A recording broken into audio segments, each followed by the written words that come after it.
আমার একটা special gift তোমার সাথে শেয়ার করছি আজকে। ওয়েলকাম সবাইকে, চলো দেখে নেওয়া যাক।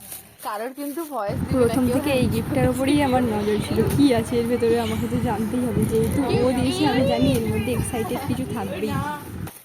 জিনিসটা খুব মজার, প্যাকেট খুলছি তো খুলেই যাচ্ছে। ক্যামেরার পিছনে দাঁড়িয়ে কিংসু আমাকে ইনস্ট্রাকশন দিয়ে যাচ্ছে যে এইভাবে খোল, ওইভাবে খোল। আর আমার হাতে ছুরিটা দেখছো, এটাও গিফট খোলার জন্য ওই নিয়ে এসেছে। এরকম সারপ্রাইজিং গিফট পেতে কার না ভালো লাগে। আমার বান্ধবীরা সবাই ভাবতে শুরু করে দিয়েছে কি আছে এর ভেতরে, কী থাকতে পারে। এই ভিডিওর ক্যামেরাম্যান কত গুণবতী সেটা তোমরা শুনতেই পেলে। সব জায়গায় ওকেই নাকি ক্যামেরাম্যান হিসেবে দাঁড় করানো হয়, কিন্তু অদ্ভুত কথা, আমার বার্থডের প্রতিটা ছবিও হেসে তুলে দিয়েছে। আসলে ও একটু তাড়াতাড়ির মধ্যে ছিল আর ক্যামেরাটা ওকেই ধরানো হয়েছিল।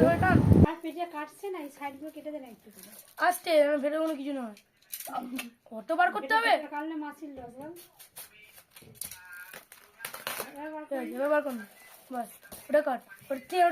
দিদি পিছন থেকে বলছি এর মধ্যে এমন একটা জিনিস আছে যেটা নাকি আমি কোনো একদিন করতে চেয়েছিলাম। দেখাই যাক। এটা শুনে তো আরও আমার এক্সাইটমেন্ট বেড়ে গেল।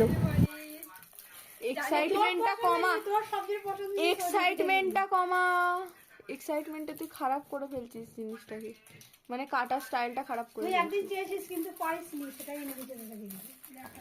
দিদির কথা শুনে মনে হলো এইভাবে তো সবাই সাকসেস চায়, এর মধ্যে কি আমার সাকসেস আছে? কেউ বললে আমি হলে দেখতে সব ছিঁড়ে ফেলে দিয়ে খুলে নিয়েছি।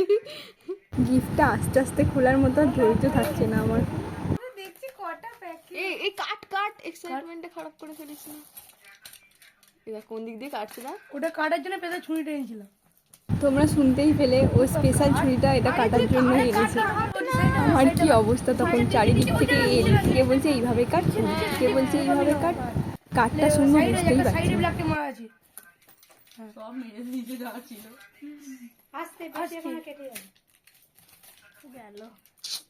সেলু টেপটা কাটলেই হয়, এই যে কি গাধা। নাও, এখানে আমাকে গাধাও বানিয়ে দেওয়া হলো। বার্থডে গার্ল ইজিক্যাল টু গাধা। অবশেষে আসল প্যাকেটটা বেরিয়ে এলো, দেখা যাক ভিতরে কি আছে। একটু একটু গেস করতে পারছিলাম যে যেহেতু প্যাকেটটা এরকম তো ফোন কভারই হবে।